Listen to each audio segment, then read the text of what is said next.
Hi, Algebra 2. This is a quick video to remind you or review factoring grouping, which you're going to need in some of the homeworks. So this is number 15. Both the numerator and denominator are more challenging factoring than sometimes. So I'm going to show you how to factor each the numerator and denominator using grouping. And grouping you can also use, by the way, on cubics, but you don't have to split the middle term. But with a quadratic trinomial, you can use grouping, and I'm going to remind you how to do it. We learned this back in the quadratics section. So the numerator of number 15 is 8x squared plus 10x minus 3. You might look at that and say, I don't know how to factor that. Grouping will always get you there. So remember what you do with grouping is you say AC, you multiply those two numbers. A and C are the 8 and the negative 3, and that equals negative 24. And then B is this 10 here. And then you're looking for numbers that multiply to negative 24, but add up to 10. I should have a comma here probably. And those two, there's lots of numbers that multiply to negative 24. 8 and 3, one of them positive, one of them negative, 6, 4, 12, 2, 24, 1. But the only two that add up to 10, you'd have to use some version of 12 and 2. And to get a positive 10, we're going to use positive 12 and negative 2.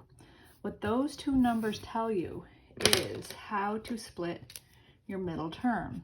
So those two numbers get written here and here, 12 and negative 2. So you split 10x into these two terms. If you simplified the second line of this, you would get the top line. And that you always want to be replacing what you had with something equal. So the whole idea of grouping is you're splitting this middle term in a way that allows the factors to kind of just fall in place. And it's using the internal logic of FOIL, but you don't have to necessarily think hard about that along the way. So we're going to split 10x into 12x and negative 2x. So we have 8x squared plus 12x minus 2x minus 3. Then you take two terms at a time. So I'm taking these two terms, thinking about the biggest monomial I can factor out. That's 4x. So I took 4x out of both of these terms, and that leaves me 2x where I had 8x squared, and it leaves me 3 where I had 12x. Then you look at these two terms, including all signs of the terms, and I have negative 2x minus 3. You really want this to be the same, but you only can get there by factoring something legitimately out. I'm going to factor a negative 1 out of both terms. That's going to flip the sign of both of these, and it puts a negative 1 here. You don't have to write that one, but it's good to do it to remind you that it's going to show up down here. So that's the next step in grouping. And then the idea is you could take a 2x plus 3 out of both of those terms. This is like a blob and this is a blob. You take that out, that leaves 4x behind in the first blob and negative 1 behind in the second. So one of the factors will always be this number plus or minus this number, and the other factor is the thing that shows up in both these places. If the two things where I'm pointing right now are not the same, that means your grouping hasn't worked and maybe you made a mistake in the split here. These have to be the same, and you have to be legitimately factoring out things correctly. If I went backward in this, the whole thing would get back to this. But so like negative 1, I could distribute this negative 1 back in and get these two terms. I could distribute this 4x and I get these two terms, and it keeps going back to the top. But that's the factored version of the numerator.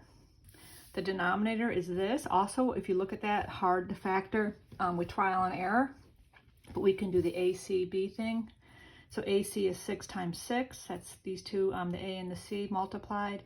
And B is 13. I'm thinking of two numbers that multiply to 36 but add up to 13. Those numbers are 9 and 4. So that's telling me how to split my middle term. So this term, not 13x, I'm splitting into 9x plus 4x because those are the two numbers that multiply to 36 but add up to 13. Then we take two terms at a time. First two terms, pull out the largest monomial you can. It's 3x, which I've written in red here. And that leaves 2x plus 3 behind. And then for the second two terms, these two, you take out the largest thing you can, and it's 2. And that leaves 2x plus 3. The only time you take a negative out is when you're trying to flip the signs to make the factor that shows up here look like this one. In this case, I don't need the signs to flip, so I'm taking a 2 out. Then the common factor these two blobs have is 2x plus 3. That's here. And what's left behind in both of them, if you factor it out, is 3x plus 2. So that's the denominator. Now let's do the problem. This is 15. which if you watch this video, it's done once you're done. Here's the starting problem. I'm going to write the factored version of the numerator we did up here. It's 4x minus 1 times 2x plus 3. The factored version of the denominator is 3x plus 2 times 2x plus 3. That's what we just figured out here. Now I can look at this and look for common factors. The 2x plus 3 is a common factor. It reduces out. And your final answer is 4x minus 1 times 3x plus 2.